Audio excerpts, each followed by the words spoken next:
भगवान शिव और पार्वती के विवाह को महाशिवरात्रि के त्योहार के रूप में मनाया जाता है। शिव पार्वती के प्रेम से जुड़े इस पवित्र दिन को उनके भक्त भी बहुत ही श्रद्धा और आस्था के साथ मनाते हैं। शिव पुराण में भगवान शिव और माता पार्वती के विवाह से जुड़े कई प्रसंगों का उल्लेख किया गया है। शिव पार्वती विवाह की कहानियों से निकले प्रसंगों से कई प्रथाएं या परंपराएं भी बनी, जिन्हें लोग आज भी मानते हैं। जैसे शिव पार्वती के विवाह से जुड़ी ऐसी ही एक प्रथा दूल्हे की सास यानी दुल्हन की मां से जुड़ा हुआ है।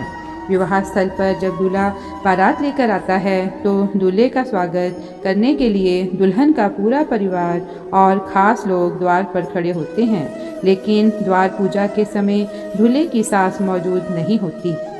शिव पुराण में शिव पार्वती के विवाह से एक प्रसंग जुड़ा हुआ है। आइए जानते हैं कि शिव पार्वती के विवाह के बाद कैसे यह परंपरा बनी। माता पार्वती ने भगवान शिव को पाने के लिए घोर तपस्या की थी। देवी पार्वती के समर्पण भाव को देखकर भगवान शिव ने उन्हें दर्शन दिए, लेकिन शिव ने उन्हें किसी राजकुमार से विवाह करने के लिए कहा, लेकिन अपने हट के आगे देवी पार्वती नहीं मानी और भगवान शिव से ही विवाह करने की इच्छा जताई। भगवान शिव ने पार्वती की बात मान ली और उनके घर बारात लेकर पहुँचे। कैलाश पर्वत पर प्राकृतिक तरीके से रहने वाले शिव अपने साधु रूप में ही देवी पार्वती के महल में पहुँचे। भगवान शिव के विकराल रूप और उनके साथ बारात में आए भूत प्रेतों और वन्य जीवों को देखकर देवी पार्वती की माँ रानी मैनावती बहुत डर गई। उन्हें विश्वास नहीं हो रहा था कि ऐसा डरावना पुरुष उनका दामाद बनने वाला है। भगवान शिव की होने वाली सास इतना डर गई कि वे महल में जाकर कमरे में छुप गई, लेकिन जब उन्होंने अपनी पुत्री की प्रसन्नता देखी तो उन्होंने किसी तरह स्वयं को समझाया और अपने दामाद भगवान शिव का तिलक करने के लिए उनके पास आरती की थाली लेकर पहुंची।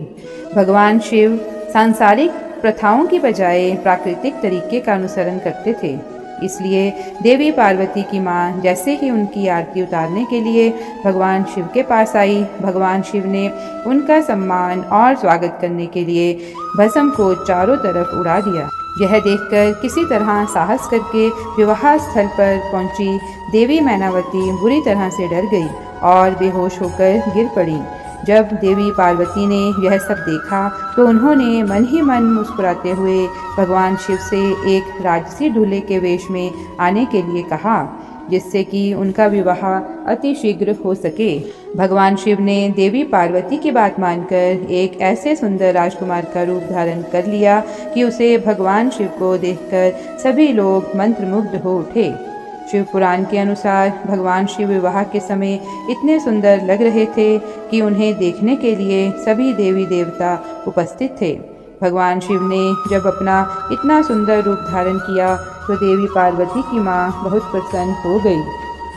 माना जाता है कि जिस तरह शिव पार्वती के विवाह के समय देवी मैनावती बेहोश हो गई थी, उस कारण से विवाह होने में विलंब हुआ और शिव पार्वती के विवाह के लिए निश्चित शुभ मुहूर्त में देरी हुई। वहीं विवाह के समय इन घटनाओं को भी शुभ नहीं माना जाता, इसलिए किसी भी प्रकार के विलंब अशुभ घटना से बचने के लिए तब से यह प्रथा चली आ रही है कि सास अपने दामाद की द्वार पूजा नहीं देखती है। धन्यवाद।